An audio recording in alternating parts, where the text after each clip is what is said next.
Bonjour à toutes, nous arrivons à l'été. L'été, c'est un moment magnifique de soleil où nos enfants vont s'amuser, vont se promener. Au Canada, 10 semaines de vacances. En France, 2 mois. En Israël, je pense que vous en avez un petit peu moins. Mais véritablement, que veut la Torah de nous pendant ces moments de vacances? Il est certain qu'on conçoit tous que passer 10 semaines ou 8 semaines ou 3 semaines dans ce qu'on appelle la hefkerut sans règles, il est impensable. De l'autre côté, créer une structure scolaire pendant les vacances, il est aussi impensable. Les enfants ont besoin véritablement d'avoir un certain moment de répit. Comment gérer entre le temps passé avec les enfants et le moment de vacances en ayant une certaine structure à la maison? Tout d'abord, permettez-moi d'ouvrir une parenthèse qui a été rapportée à travers tous les rabbanim en Amérique du Nord. Rav Malkiel Kotler, le Gadol Hador, Rav Kaminetsky, Rabbi Shmuel Kaminetsky. Et j'en passe à travers tous les rabbanim, de nous sonner une certaine sonnette d'alarme sur nos enfants. Nous vivons dans un monde où malheureusement, des personnes qui n'ont pas de très très bonnes intentions circulent dans les rues, dans les synagogues, dans les endroits publics, dans des zoos, dans des parcs, où malheureusement, nos enfants vont se retrouver. Nos enfants, durant l'année, ils sont dans une école, dans un système scolaire, où on les pose le matin, on connaît le directeur, on connaît les professeurs, on sait où ils vont, on les ramène à la maison. Arrive l'été, ils vont souvent dans des camps, dans des centres aérés, dans des endroits où nous ne connaissons pas toujours avec qui nos enfants vont-ils se retrouver. Des amis peut-être différents de toute l'année. Il est notre obligation, et je dis bien notre obligation en tant que parents, de devoir parler à nos enfants, garçons et filles, et depuis cela, un très jeune âge. Et je répète, ce sont les paroles de nos Gedolei Hador, Rav Malkiel Kotler, Rabbi Shmuel Kaminetsky, et j'en parle seulement pour en citer 2, il est l'obligation de parents de parler de sécurité. Quand je parle de sécurité, je ne parle pas de savoir comment traverser la rue. Je ne parle pas seulement de ne pas allumer un feu, mais je parle de sécurité corporelle, à savoir comment réagir quand un enfant est dans un camp et que quelqu'un lui demande certaines choses qui ne sont pas permises d'après la Torah, qui sont totalement immorales. À qui se tourner? Peut-il appeler ses parents? A-t-il quelqu'un de sécuritaire pour pouvoir avoir et aller en parler? Quand notre enfant, on va malheureusement, s'il revient du camp et on voit quelque chose qui ne va pas, être à l'écoute. Restons en contact avec nos enfants, nos garçons et nos filles, leur parler de leur corps, leur parler de ce qui est permis et ce qui est interdit. Ça, c'est notre obligation avant même l'été, de façon à ce que nos enfants ne deviennent pas des proies de personnes malvenantes durant cet été.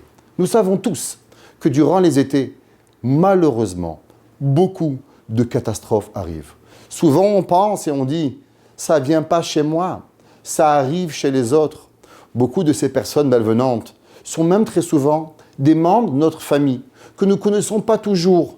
Nous laissons nos enfants parce qu'ils ont beaucoup de jours de vacances. On ne sait pas trop avec qui, on ne sait pas avec quoi. Ça nous arrange pour pouvoir travailler.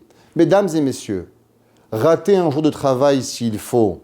Mais assurez-vous que vos enfants sont en sécurité. Sécurité veut dire sécurité psychique, psychologique et corporelle. Il est de votre devoir et il est de notre devoir de pouvoir et de devoir en parler à nos enfants. Et je ferme la parenthèse. Un enfant ne peut pas rester 10 semaines sans structure. J'ai vu malheureusement dans mes années en tant que directeur d'école où des parents, où les enfants ne mettaient même pas les téfilines. Les enfants laissaient leurs téfilines à l'école et les parents partaient le matin. Oui maman, je vais les mettre. Et les jours continuaient sans prier, sans shacharit, sans mincha, sans ma'ariv, sans avoir rien. Quand les enfants revenaient à l'école, ils étaient complètement déboussolés de ce que ça veut dire une structure scolaire. Quand nous avons un enfant qui n'a pas suivi un minimum de structure pendant 10 semaines, comment pensez-vous qu'il va revenir à l'école 10 semaines plus tard?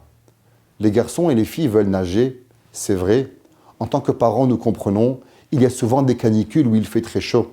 Est-ce que c'est parce qu'il fait chaud que les lois de la Torah sont en vacances? Nous devons faire attention. À quelle piscine tu vas, mon fils? À quelle piscine tu vas, ma fille? Avec quel copain ou copine tu sors? Qui sont tes amis? Où tu vas? C'est pas parce que nous allons être et poser ces questions derrière nos enfants que nous devenons des parents contrôlants. Un parent qui demande et qui pose et qui s'assure ne fait que le rôle de parent. Un parent n'est jamais en vacances. Depuis le jour où son fils va naître, jusqu'au jour où le parent va quitter ce monde, le parent a l'obligation de s'assurer que ses enfants vont respecter et vont avoir une morale. Nous sommes dans l'obligation. Si nous savons que nos enfants aiment nager, alors nous devons, nous en tant que parents, prendre le devant et s'assurer où mon fils va-t-il aller nager durant cet été? Quelles vacances permises mon fils va-t-il faire? Mon fils va prendre le métro, avec qui va-t-il prendre le bus? Avec qui va-t-il aller à Miami, à Tel Aviv? Où va-t-il aller? Avec qui? Il va à un mariage? Qui le surveille? Qui l'amène? Qui le ramène? Il est tellement facile de voir des enfants où malheureusement nous avons pu voir de nos propres yeux. Des enfants, même je dirais même de bons enfants. Au début de l'été, encore marcher avec leur chapeau et leur veste, et des enfants de yeshiva. Et au bout de la fin de l'été, malheureusement, ni chapeau, ni veste, ni tzitzit, ni même le Shabbat, car avec un manque de structure de 10 semaines, nous pouvons tout perdre. À l'inverse, quand un enfant est structuré, croyez-moi, tout ce que vous pouvez et essayez de lui apprendre durant l'année, des fois en 5 minutes, au moment de plaisir familial, au moment d'un camp, au moment de joie, au moment de sourire, où il comprend que durant les vacances, on va prier, c'est amusant. On va à Mincha, on rencontre quelqu'un, on fait un pique-nique, on fait Birkat Amazon, on va voir un cousin, on fait quelque chose de sympathique avec l'enfant. Il va tellement ressentir de bonheur, non seulement qu'il ne va pas rejeter votre éducation, mais totalement à l'inverse. C'est là que l'éducation que vous avez essayé de donner durant les 10 mois de l'année, c'est à ces moments-là que tout ce que vous avez dit va véritablement lui rentrer. Au moment où nous allons leur fournir le bonheur, la joie, la simcha, et au moment où ils vont nous voir à ces moments-là que quand même nous gardons cette structure de la Torah, c'est là qu'ils vont véritablement être imprégnés de nos paroles durant toute l'année et vont véritablement pouvoir grandir et être prêts à leur nouvelle année qui va revenir vers eux et être prêts à l'étude, à la Torah, à la crainte de Dieu, à la politesse. Tout ce que vous et nous voulons à travers cet été sera véritablement être possible. Organiser un cours avec un Rav de Torah Box, avec le service Torah Box chez vous, c'est enfin possible.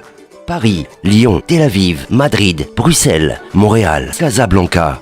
Torah Box vient à votre rencontre. Organisez un cours gratuitement, chez vous, entre amis, au travail ou dans votre communauté. Dans une ambiance chaleureuse, un Rav de Torah Box donnera une conférence et répondra à toutes vos questions. Réservez rapidement sur notre site, par email ou par téléphone.